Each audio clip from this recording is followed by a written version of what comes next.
Hello and welcome back to another edition of the Oner First Thoughts, the edition of our show that is spoiler-free. This week we are talking about Spider-Man Brand New Day because, of course, we are. The whole world is talking about it.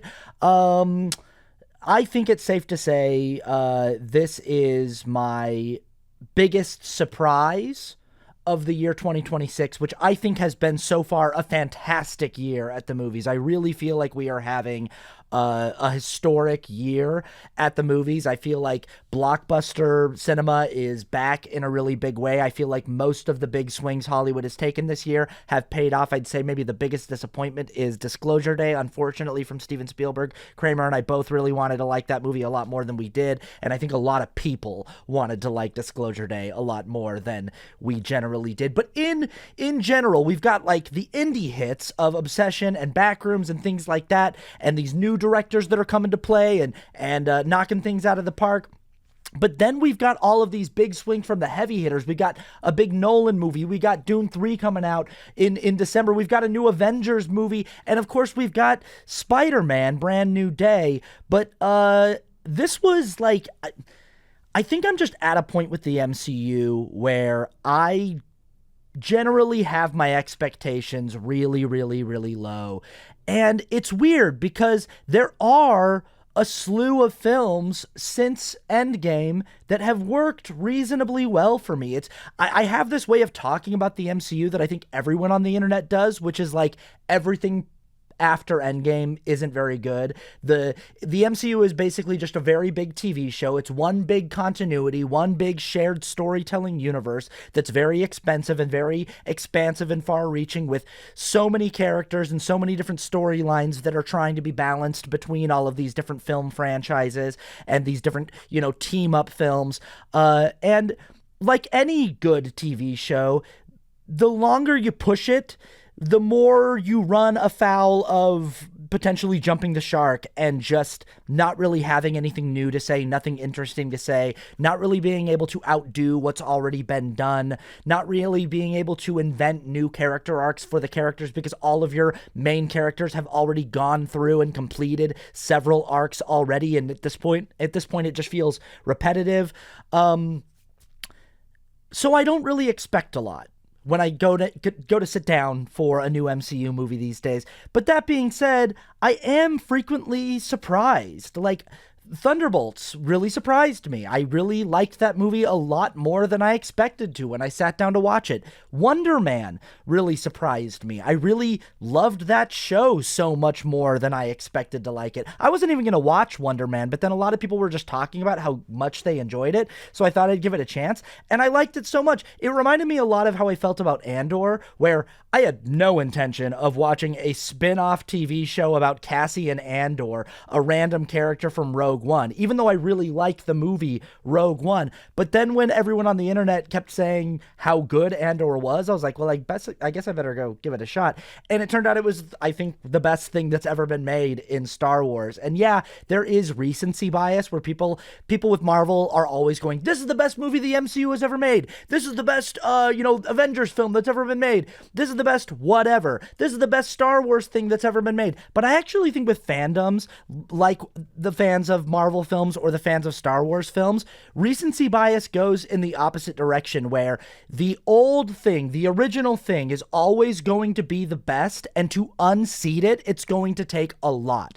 And that's similar with like the Jurassic Park movies too. It's like that first one is number one, S tier, cannot be dethroned. For any movie to unseat that first one, it's going to have to be pretty darn good. And that's how people feel in general about properties like Star Wars. It's just sort of generally universally accepted that The Empire Strikes Back is the best film, and that the original trilogy is kind of untouchable as a package, and everything else comes second. But when I sat down in the theater and watched Rogue One for the first time, I really had the thought, I think this is the best Star Wars film that's ever been made. And a lot of people are just going to disagree with that because it's sort of sacrilege to say that as a fan of Star Wars films. But watching Greg Fraser's cinematography in that film, watching the way that sort of the emotional beats were handled by the actors, I was like, I think this is the best it's ever looked. I think this is the best it's ever sounded. And then I watched Andor and I was like, and Andor's even leaps and bounds better than Rogue One. And I just think it is the best.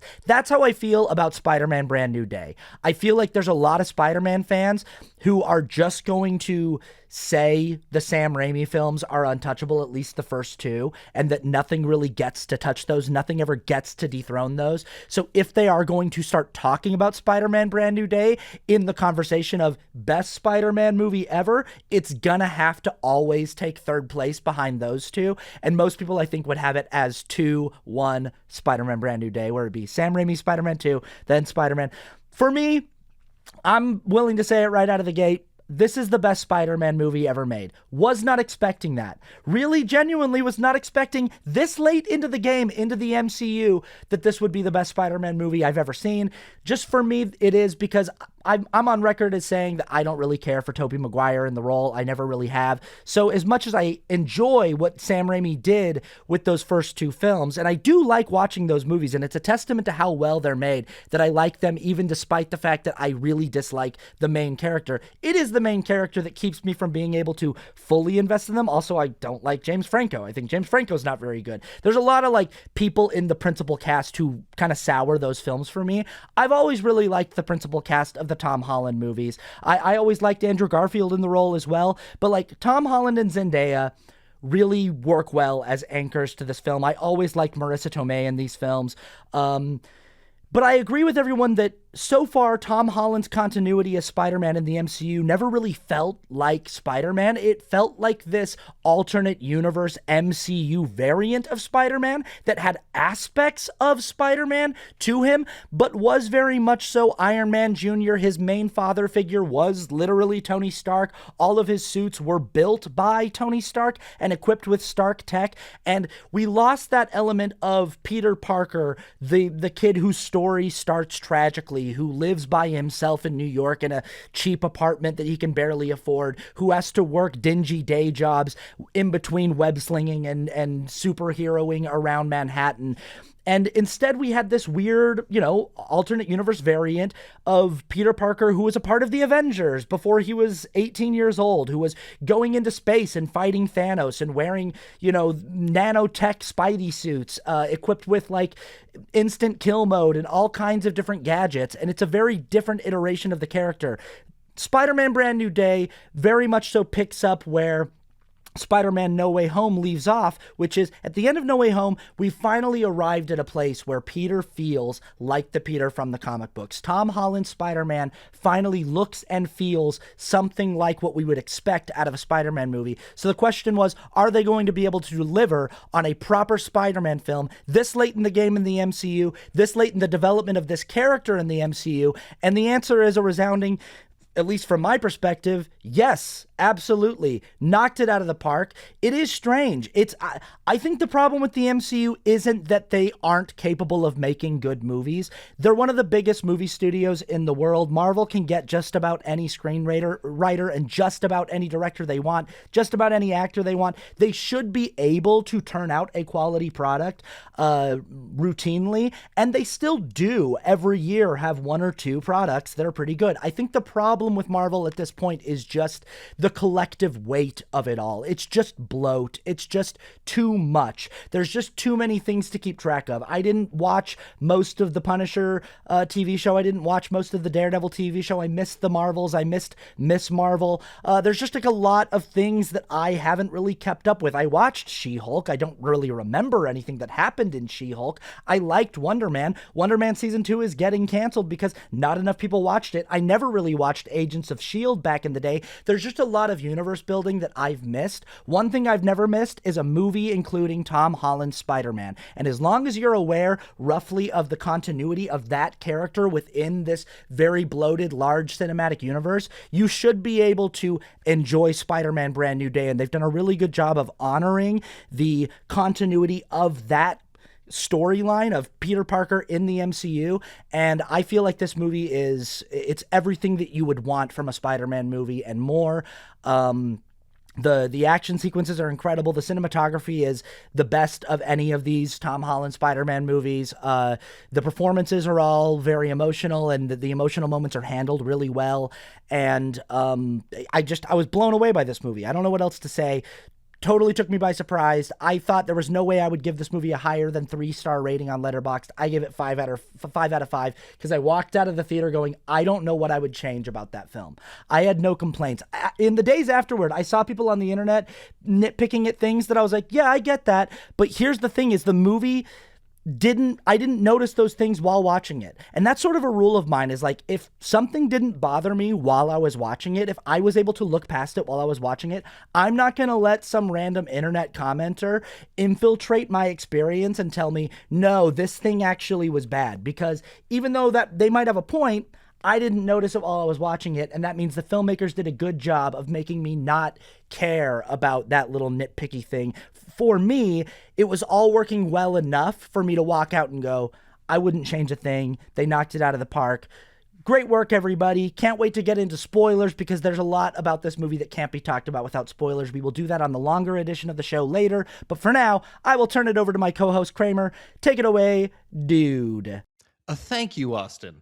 Okay, here are my first thoughts on Spider-Man Brand New Day. These are spoiler free. And first thing is that this is a really, really well-made film. I really, really enjoyed this movie.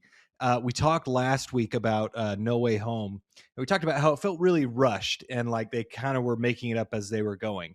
And it all worked out. It was very entertaining. But this movie felt like they took the time to get the story down really well. Everything felt very natural. Everything flowed really well, and it felt very organic and very, normal. And this is how the movie should go. And I say organic. That's no pun intended with the organic web fluid, all that. But uh, it was a really good movie.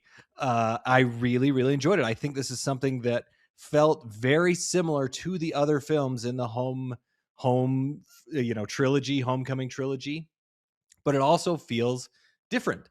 It feels like its own Spider-Man film, like he is in his Spider-Man element now, which is kind of what we talked about, and that was kind of what they were going for. It was almost like a prequel to all the Spider-Man, and now he is Spider-Man. This is his movie, and it felt very different but very similar, and I really, really enjoyed it. I think that it's interesting though. There are a lot of MCU characters in this movie, but they didn't feel shoehorned in. And I'm going to get into this with Austin a little bit more. It felt everyone served a purpose. There wasn't somebody there just to show that they were there. There's maybe one, but it really wasn't that bad. And actually, I appreciate it. I thought it was good. So I think that the cameos work well for the story, and they work well for Peter as a character on his journey and in his character arc. Um, I really liked the action scenes. I thought they were done really well. Destin Daniel Cretton, I think is his name, the director's name. I got to make sure I'm pronouncing that correctly, so apologies if I'm not. But he's a really good director. When I saw Shang-Chi, I was very surprised. I really, really liked that movie. It's a similar type feeling. I was very impressed with this movie. He's a really good director, and the action scenes were really fun. A lot of really cool stuff. Not as great. I'm a big guy on the swinging. Spider-Man, and again, I grew up with the Tobey Maguire Spider-Man, so I'm biased, but the swinging in that movie is just perfect. It's like the best. And it still hasn't been matched, in my opinion, in those three movies that just know how to film that swinging in it. There's some really cool stuff, but nothing has really gotten to that point. So that's a little nitpick. Does not make the movie better or worse. It just I would love to see more swinging. I don't know. That's just the coolest thing about Spider-Man. But really cool action scenes, really fun, and they really utilize their CGI very well.